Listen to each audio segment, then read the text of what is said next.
Section 1. Good afternoon, Dreamtime Travel.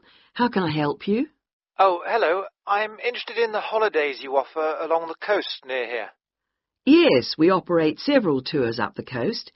Where in particular did you want to go? Well, I like the sound of the holiday that mentioned whales. Was it, whale watching? Oh, that's our whale watch experience. It's very popular, and it's based in a lovely little town with nice beaches. Oh, right. And how long does it last? It's 2 days. That includes 4 hours travel time each way from here. Good. I don't want to be away any longer than that. So, is that by coach? Actually, it's by minibus. We like to keep those tours small and personal, so we don't take a whole coachload of people. In fact, we only take up to 15 people on this tour, although we do run it with just 12 or 13. Oh, right. So, do you run these tours often? Well, it depends on the time of year. Of course, in peak times, like the summer holidays, we do them every weekend, but at the moment, it's usually once a month at most. And when is the next one going? Let me see. There's one in 3 weeks' time, which is April the 18th, and then we don't have another one until June the 2nd. All right. And is April a good time to go? Pretty good, though the really good time is later in the year. I have to say, though, that the whale sighting is only one of the many things offered. Really?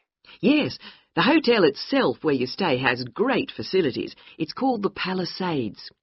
The Paris what? No, it's actually the Palisades. Pallillises. It's right on the main beach there. Oh, I see. All of the rooms have nice views, and the food is really good there too. Oh, right. And what about the other things, that are included in the price? Oh, there are lots of things. If you don't want to do the Whale Watch cruise, your guide will take anyone who is interested either on a bushwalk through the national park near the hotel, and there's no extra charge for that, or on a fishing trip. That's an extra $12, I think. And there's also a reptile park in town. That costs more or less the same. No, I think I'd prefer whales to snakes. Yeah. And if you just want to relax, you're free to sit by the hotel pool or go down the beach. Oh, and they also have tennis courts at the hotel, but you have to pay for those by the hour. But there are table tennis tables downstairs, and they're part of the accommodation package. Just speak to your guide. Well, that sounds good. So how much is the basic tour price?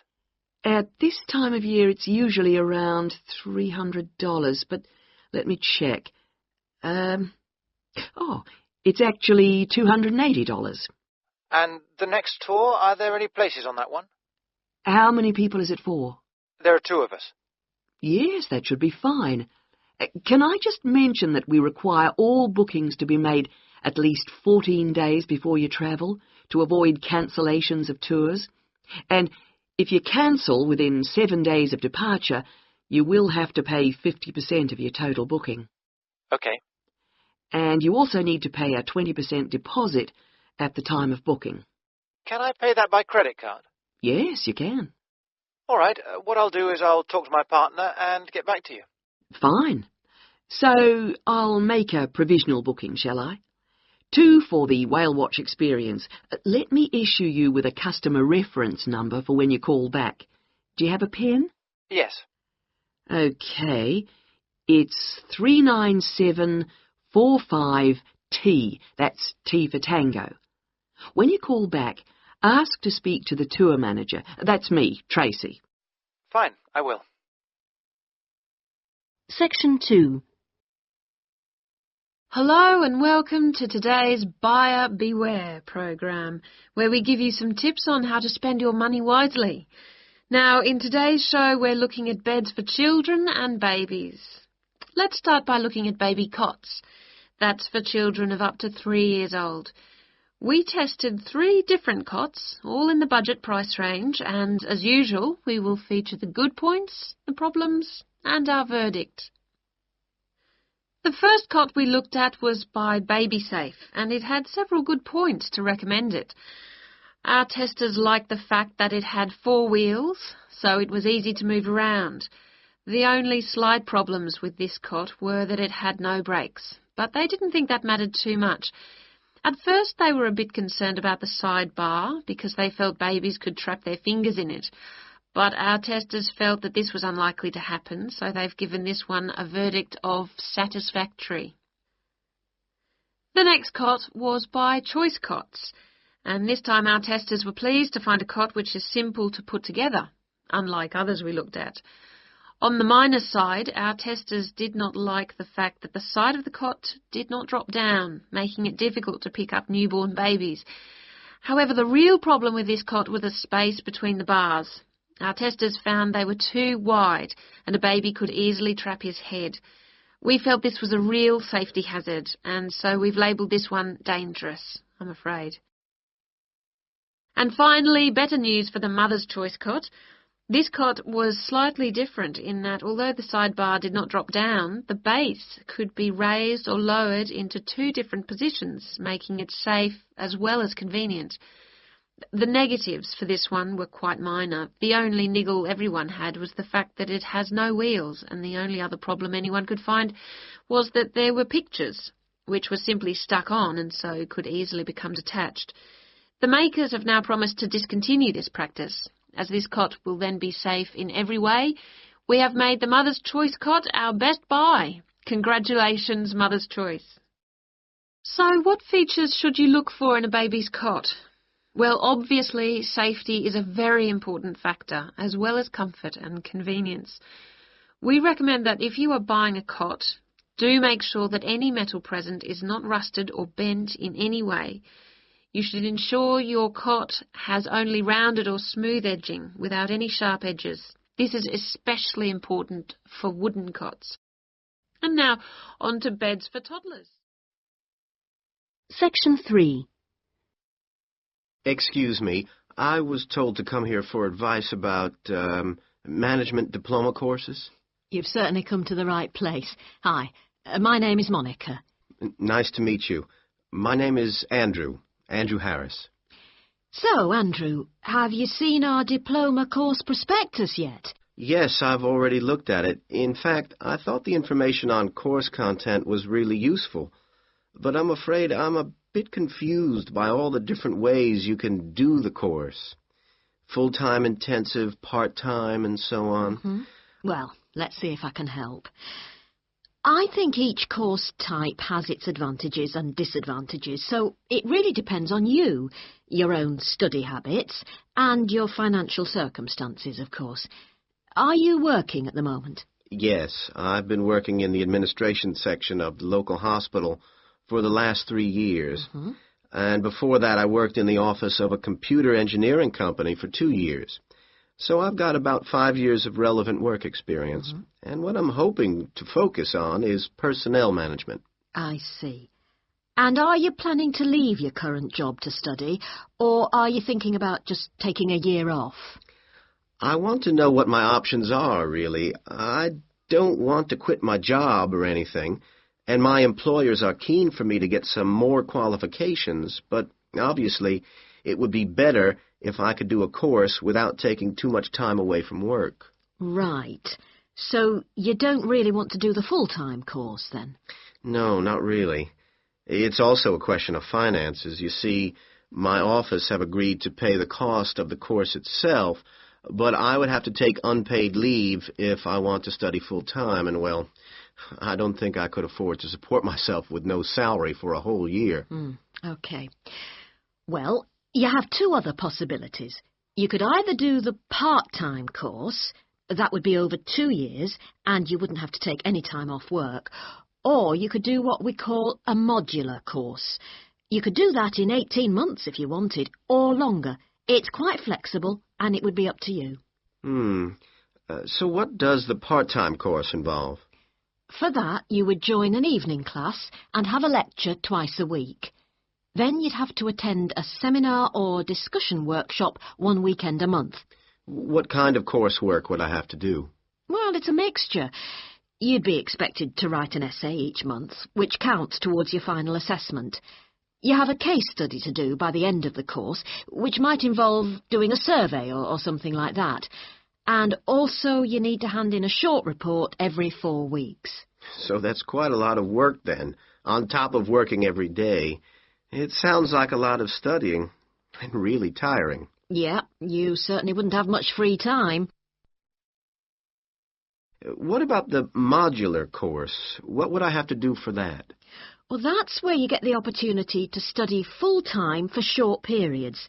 That way you can cover a lot of coursework and attend lectures and seminars during the day. And each module lasts for 1 term, say about 12 weeks at a time. There are obvious advantages in this, the main one being that you can study in a much more intensive way, which suits some people much better. And how many of these modules would I have to do to get the diploma? The current programme is 2 modules, and then you have to choose a topic to work in more depth. But you can base that on your job, and so you don't need to be away from the office. And how long it takes is up to you. Mm-hmm. The important thing is that you don't have to study and work. You can focus on one thing at a time. Yes, I can see that. It certainly sounds attractive. It would be more expensive, though. I mean, I'd have to support myself without pay for each module. That's true, so that might be a problem for you. Look, why don't you talk this over with your employers and then come back? Section 4. Okay, so we've been looking at the attitudes of various social and cultural groups towards the management of their personal finances, how important they feel it is to save money, and what they save their money for. One aspect that we haven't yet considered is gender. So if we consider gender issues, we're basically asking whether men and women have different attitudes towards saving money, and whether they save money for different things. Back in 1928, the British writer George Bernard Shaw wrote in his Intelligent Women's Guide to Socialism and Capitalism that a man is supposed to understand politics, economics, and finance, and is therefore unwilling to accept essential instruction. He also said, a woman, having fewer pretensions, is far more willing to learn. Now, though these days people might question a lot of the assumptions contained in those statements, recent research does suggest that there are some quite fundamental differences between men and women in their attitudes to economic matters. Let's look at what men and women actually save for. Research studies of women in North America have found that women are far more likely to save for their children's education, and they are also more likely to save up in order to buy a house one day. The same studies have found that men, on the other hand, tend to save for a car, which, by the way, takes a surprisingly large amount of the household budget in North America. But the other main priority for men when saving money is their retirement. When they're earning, they're far more likely to put money aside for their old age than women are. Now, this is rather disturbing, because, in fact, the need for women to save for their old age is far greater than for men. Let's consider this for a moment. To start with, it is a fact that throughout the world, women are likely to live many years longer than men, so they need money to support them during this time. Since women are likely to be the ones left without a partner in old age, they may therefore have to pay for nursing care, because they don't have a spouse to look after them. Furthermore, the high divorce rates in North America are creating a poverty cycle for women. It is the divorced women who will most often have to look after the children, and thus they need more money to look after not just themselves, but others. So what can be done about this situation? The population in North America is likely to contain an increasing number of elderly women. The research indicates that at present, for women, it takes a crisis to make them think about their future financial situation. But of course, this is the very worst time for anyone to make important decisions. Women today need to look ahead, think ahead, not wait until they're under pressure. Even women in their early 20s need to think about pensions, for example, and with increasing numbers of women in professional positions, there are signs that this is beginning to happen. then research also suggests that women avoid dealing effectively with their economic situation because of a lack of confidence. The best way for them to overcome this is by getting themselves properly informed so they are less dependent on other people's advice. A number of initiatives have been set up to help them do this. This college, for example, is one of the educational institutions which offers night classes in money management, and increasing numbers of women are enrolling on such courses. Here, they can be given advice on different ways of saving. Many women are unwilling to invest in stocks and shares, for instance, but these can be extremely profitable. It is usually advised that at least 70% of a person's savings should be in low-risk investments. But for the rest, financial advisors often advise taking some well-informed risks. Initiatives such as this can give women the economic skills and knowledge they need for a comfortable, independent retirement. The increasing proportion of elderly women in the population is likely to have other economic consequences.